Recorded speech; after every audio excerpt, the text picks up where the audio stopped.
जोंथ' मा बुङो जोङो गोथौ दुखु मोनदों कारन बिथाङा ब्रैथि खेबनि थाखाय बिथाङा सासे जननेता हिसाबै जे रोखोमनि खामानि मावबोदोंमोन गावनि गोसो देहा गासैखौबो लाजोबनानै रायजोफोरनि सर्बांगिन उन्नतिनि थाखाय खामानि मावबोनानै जे रोखोमनि खामानि मावबोदों बियो पर खनब्रैसिम देरहानानै दिनै एमएलएबो जादोंमोन।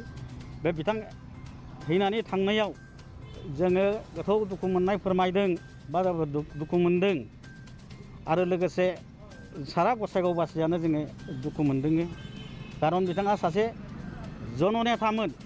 बिथाङा गोबां अनुष्ठान प्रतिष्ठानजोंबो गोदोनिफ्रायनो जगाजग बा जरित दंबोयोमोन। दा बिथांबादि सासे जननेता थैनायाव जोंहा गसाइगाव मुखमानि थाखाय मोनसे सुफुंनो हायै खहा आरो बियो जोंनि थाखाय।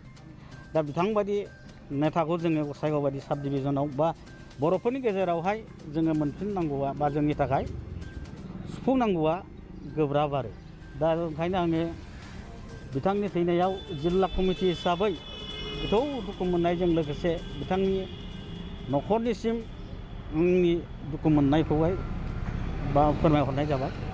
बिथाङाथ' आं बिथाङा जानायखौ बांद्राय माबा गोसोआव गैया। बिथाङा प्रथमाव जेब्लानाखि जोङो जिल्ला कमिटियावहाय बिथांखौहाय जेनेरेल सेक्रेटारि हिसाबै लाबोदोंमोन। बिथाङा मथामबिल हाइ स्कुलनिनो माबामोन गाहाय फोरोंगिरिमोन।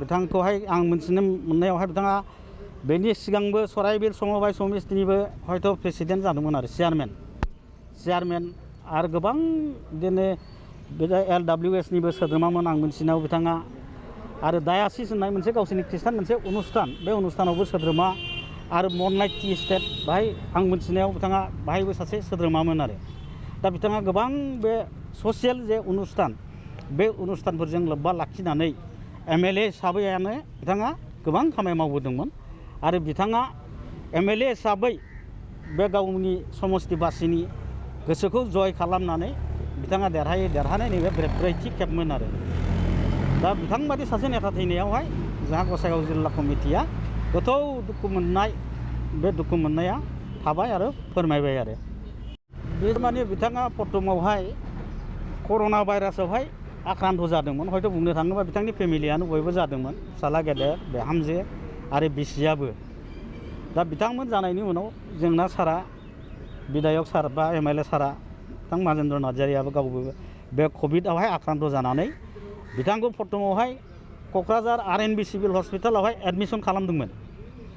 बेनि उनावहाय बिथांखौहाय सानथाम क'क्राझार RN सिभिल हस्पिटालावहाय दोननानै बिथांखौ बारा इमप्रुभमेन्ट जायैयावहाय जोंनि एमएलए बा जोंनि आसाम एसेम्बलिनि बा आसामनि मन्थ्रिफोरजों जोङो गोबां जगाजग खालामलायनायनि गेजेराव जोङो गुवाहाटी मेडिकेल कलेजाव बेखौहाय VIP मोनसे रुमावहाय जोङो क'क्राझारनिफ्राय शिफ्ट खालामनानै गोबाव सम ICUआवहाय ट्रिटमेन्ट खालामदोंमोन आरो गोबाव सम ICUआवहाय दोननानै ट्रिटमेन्ट खालामखांनायनि उनाव बिथांनि देहाया सुस्थ' जाबोबायमोन। कभिडआ टेस्ट खालामनानै जोङो 12 दिननि उनाव नेगेटिभ मोनदोंमोन आरो नेगेटिभ मोननानै बिथाङा लासैनो सुस्थ' जाबोदोंमोन।